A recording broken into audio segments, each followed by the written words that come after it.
Good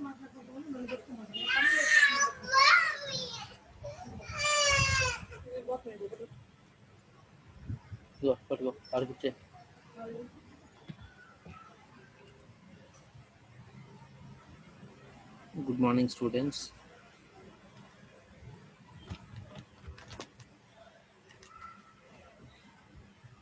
Good morning, students. Now we are entering into the chapter 3, Water Resource Engineering subject. Now our topic is runoff and factors affecting runoff.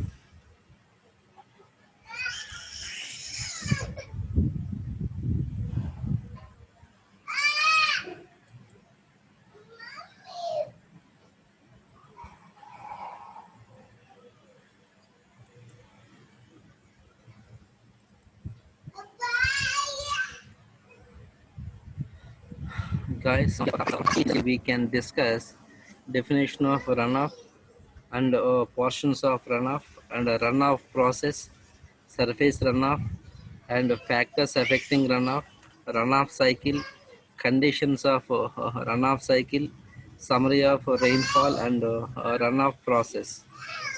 Now the definition of runoff. Runoff can be defined as the portion of the precipitation that makes its way towards a river or ocean etc. at surface or substance flow. Portion which is not absorbed by the deep strata. Runoff occurs only when the rate of precipitation exceeds the rate at which water may infiltrate into the soil. That is the definitions of the runoff. Here, what is the portions of runoff? Here, surface runoff, groundwater flow, direct precipitation over the river stream. These are the portions of the runoff. Here, runoff process. When rainfall occurs, a part of rainfall or precipitation, actually rainfall is nothing but a part of the precipitation. That's why a part of rainfall or precipitation is intercepted by vegetation. Some part is stored in depressions on the ground surface known as depression storage. We have to call symbol SD, which later infiltrates or evaporates. Some part of rainfall is absorbed by the soil, the amount of which depends upon the soil moisture condition at the time of percolation. Percolation is nothing but a infiltration of the ground, infiltration of the water to the ground. Now, if the rain continues further, the water starts infiltrating or percolating to the water table, and if the rate of rainfall or the rate at which the water is reaching the ground exceeds the infiltration rate F, resulting the surface detention D. This water flow overland and joins the rivers, lakes, streams, oceans, etc. and is known as a surface runoff. Once I can say runoff as surface runoff, the surface runoff is important for maximum flow, whereas the groundwater flow is important for minimum flow. Direct precipitation over the reservoir or stream is negligible.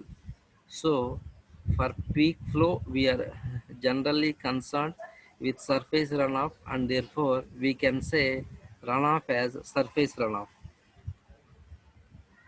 But here, the which factors affecting the runoff? Maud Gorgeske is a scientist. He proposed some factors which are affecting of the runoff.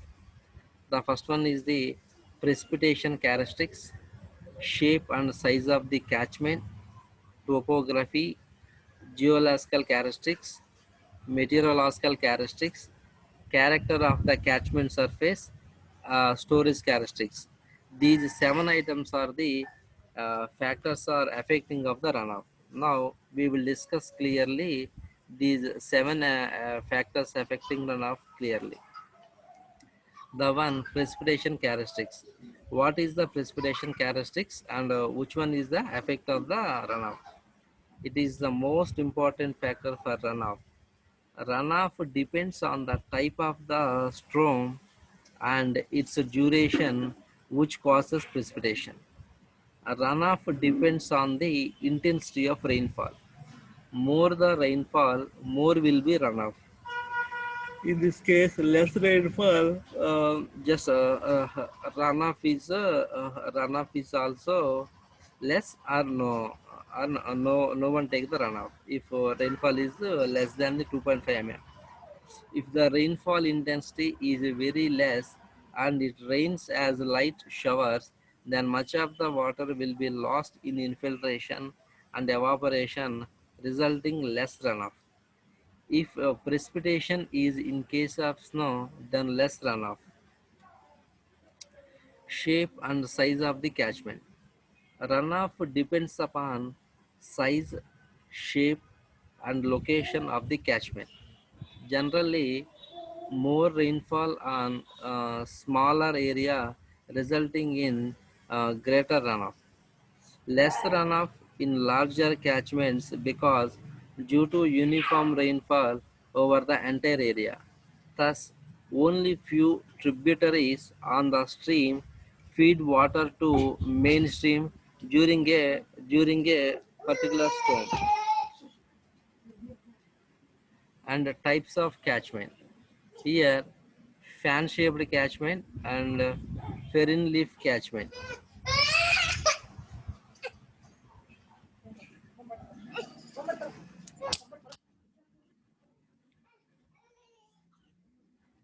Fan Fan-shaped catchment and ferine leaf catchment.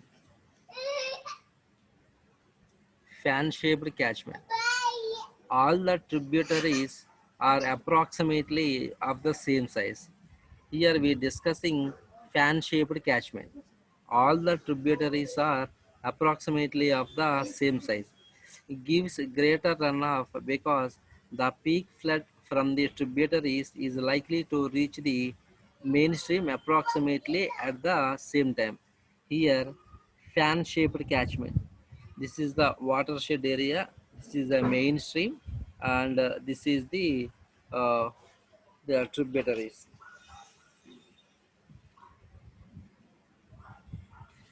It is also catchment characteristics also. Just we are discussing now catchment characteristics also.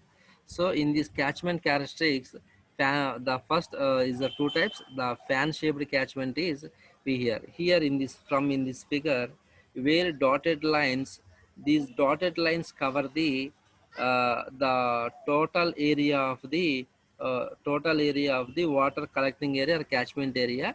We have to call as a watershed. Here in this watershed, dotted lines here show the watershed, and thick lines are the thick line in the middle is indicates the mainstream, and sub thick lines are indicate the substreams. Here, all the tributaries are approximately of the same size, gives greater runoff because the peak flood from the tributaries is likely to reach the mainstream approximately at the same time. Ferren leaf catchment. Here also dotted lines show the watershed, and the thick line in the middle indicates the mainstream, and light thickness and other thickness lines indicates the tributaries. Tributaries means tributaries and the mainstream just take the lot of water to the river. The tributaries are generally of different lengths and meet the mainstream at the regular intervals. Such a narrow catchment, the peak flood intensity is reduced since discharges are likely to be distributed over a long period of time. And topography, the third one affecting the character is the topography. Is the topography also important thing? uh, we need not to neglect this topography. Runoff depends on surface smoothness and slope. If slope is steep, flow will be quick and less evaporation and absorption, resulting greater runoff. If the catchment is in mountains area and on the windward side of the mountain, then more rainfall resulting more runoff. The fourth one effect is the geological characteristics. It is one of the important factor. It includes the type of surface soil, subsoil, type of rock and their permeability characteristics. Uh, Here, just geological characteristics means here I want to introduce two words: porosity and permeability. The porosity, the definition of porosity is the percentage of pore spaces existing in the given volume is called the porosity, and the permeability means its ability to transmit the water is called the permeability. I give you an example. If you take a sponge and a clay or some hard rock, when you take the water from the jar and uh, pour the same time on sponge and clay or soil or gravel or hard rock, what you observe, sponge absorb the more water. When you observe on the clay also get absorb some water. Hard rock didn't get the water, but it will get the water, but compared to the others it will not effectively. So that's why what we observed, when sponge observed, because it has the more porosity and permeability. And the next topic is, if soil and subsoil is porous, seepage will be more, resulting reduction of the peak flood. If the surface is rocky, then absorption will be nil, resulting more runoff. If rocks have fissures or porous in nature, have lava funnels, water will be lost, resulting less runoff. Here, uh, fissures means when we are observing our surroundings, more mountains or rocky terrains is there. In sometimes we will get the some water peaks from the mountains, but there is no surrounding areas with the water. But even though in that circumstances we observed the some like the fractures, from that fractures we can observe the some water flows, that is called the fissures. Actually, these type of fissures are developed due to tectonic forces and stress and strain accumulated through the rocks. And if rocks have fissures or porous means it's nothing but the porous means it's like the, the given volume of the rock has the pore spaces to allow the water. These type of forests we can observe in many types of rocks in nature. And lava funnels, water will be lost, resulting less runoff. Lava funnels means um, lava funnels also it acts as a good resulting of the less runoff. Meteorological characteristics. Runoff may also be affected by temperature, wind, and humidity. If temperature is low and ground is saturated, then runoff will be greater. If temperature is high, then greater wind velocity give rise to the greater evaporation loss and resulting in less runoff. And characteristics of the catchment surface. Runoff depends upon the surface conditions like drained, undrained, natural or cultivated. If the surface has no natural drainage, then absorption loss will be more. If more area of catchment is cultivated, resulting less runoff. Vegetable, vegetal cover reduces the runoff in smaller storms. No vegetal cover reduction in bigger storm. Here, storage characteristics. The artificial storage such as dams, weirs, and natural storage such as lakes, ponds tend to reduce the peak flow.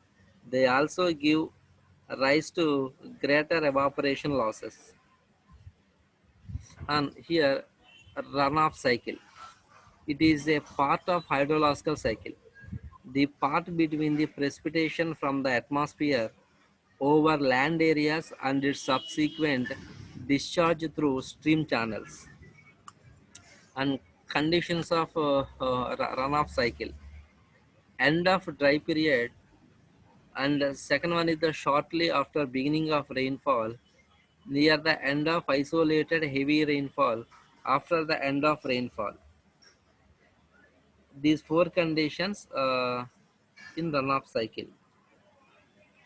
End of dry period.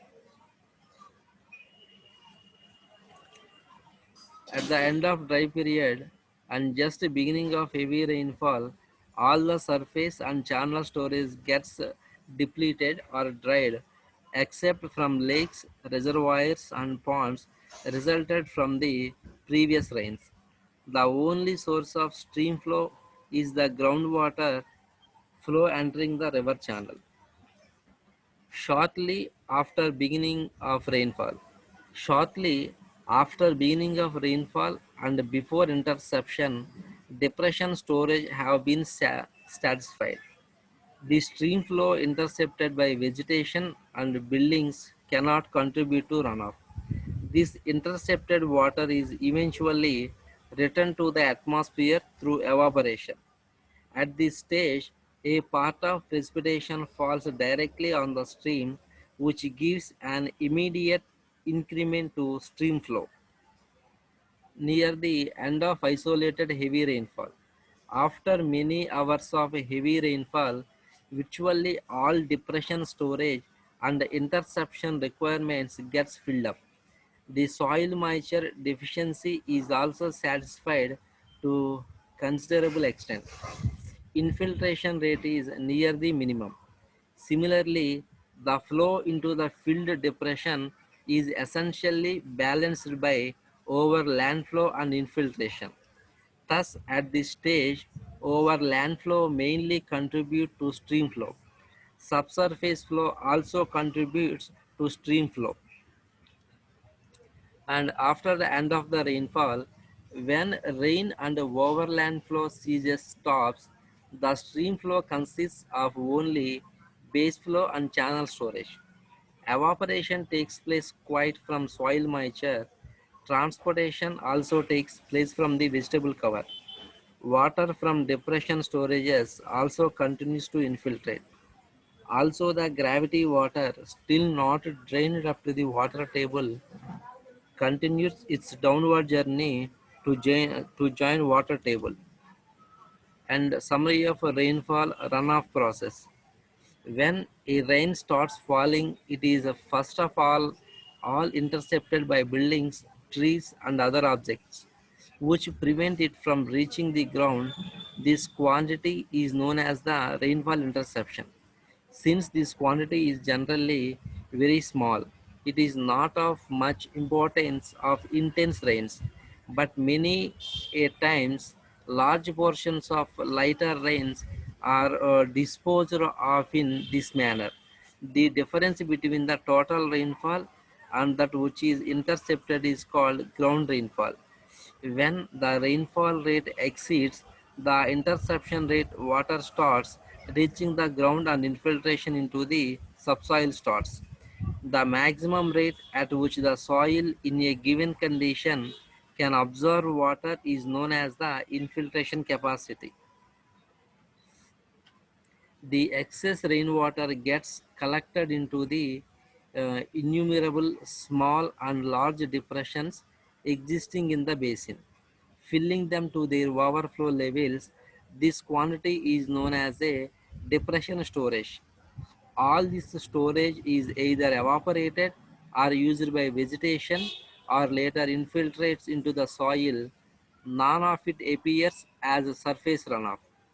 If after the depression storage is filled, the rain intensity continues to exceed the infiltration capacity of the soil, the difference appears as rainfall excess, which initially accumulates on the ground as surface detention and then flows as overland flow on the basin surface before entering a stream channel.